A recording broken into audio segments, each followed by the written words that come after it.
कि मैथ्स में एक सबसे अच्छी चीज़ क्या है कि आपको प्रॉब्लम सॉल्विंग अप्रोच आती है और लाइफ में प्रॉब्लम लगातार आएगी, हर पड़ाव पे आएगी। तो आप इस अप्रोच का इस्तेमाल कर सकते हैं। वैसे डायरेक्टली मैथ का कोई यूज़ तो होना नहीं है लाइफ में कि आपको चीनी खरीदने के लिए या चावल खरीदने के लिए या केले खरीदने के लिए मैथ लगाना हो। वो तो बेसिक चीज़ है जो हर किसी को आता है। लेकिन आप जब मैथ पढ़ते हैं, इंटरेस्ट लेकर पढ़ते हैं, तो आपने देखा होगा कि हर स्टेप पे नया क्वेश्चन मिलता है।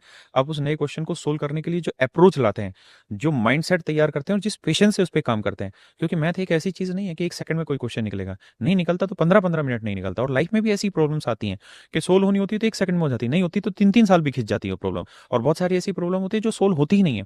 लेकिन उन पे आप अप्रोच कैसे ले रहे हैं, उनको आप टैकल कैसे कर रहे हैं, सारा गेम यही है। और इन एग्जाम्स का मतलब भी यही है। देखिए, आप इनकम टैक्स इंस्पेक्टर बना रहे हैं, आप उससे हिस्ट्री पूछने लग रहे हैं कि अकबर कब आया, बाबर कब आया। उसका कोई यूज़ थोड़ी इनकम टैक्स इंस्पेक्टर बनने में। उसके बाद कभी उसका ज़िंदगी में इस चीज़ का इस्तेमाल नहीं होने वाला। आप एक बात बताइए, अगर कोई इनकम टैक्स इंस्पेक्टर आपके घर पे रेड मारने आ गया, तो उसको बाबर और अकबर या इन चीज़ों की ज़रूरत थोड़ी पड़ेगी रेड मारने के लिए। उस समय ज़रूरत होगी तो उसकी आईक्यू की ज़रूरत होगी। ज़रूरत होगी तो इस बात की ज़रूरत होगी कि मैं सामने वालों से बात करते-करते उसके मेंटल स्टेटस को समझ पाऊँ। मैं ये समझ पाऊँ इससे बात करते-करते कि किस शब्द पे ये झिझक रहा है, किस शब्द पे ये थोड़ा-सा परेशान होने लग रहा है, किस शब्द पे ये खुश हुआ। क्योंकि आपके पास कोई भी डायरेक्ट इन्फॉर्मेशन नहीं होती। आपको ये नहीं पता होता कि यहाँ इतना सोना रखा है मैडम ने। वो सब आपको बातें करके ही निकालना होगा। और वो बातें जो करके निकालने का तरीका है, उसी चीज़ को चेक करने का ये तरीका होता है एग्ज़ाम। यहाँ क्या होता है कि आपको एक क्वेश्चन दिया जाता है, उस क्वेश्चन के नीचे 4 ऑप्शन होते हैं। और एग्ज़ामिनर का पॉइंट ऑफ व्यू ये होता है कि ये ज़रूरी नहीं है कि वो क्वेश्चन 100% आपको कोई चीज़ बोल रहा हो। आपको ये देखना होता है कि उस लाइन को पढ़ के आप मैक्सिमम क्या सेंस निकाल पा रहे हैं और उस सेंस के अकॉर्डिंग आप कौन-सा आंसर टिक करेंगे।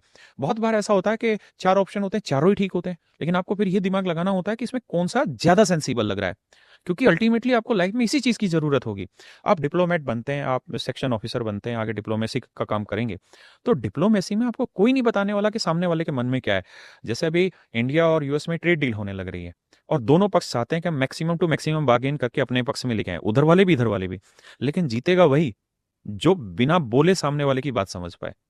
तो ये सारे जो एग्ज़ाम होते हैं, इनका मेन मुख्य उद्देश्य यही होता है कि कौन कितना समझदार है। आपके मैथ के नंबर की ज़रूरत नहीं है।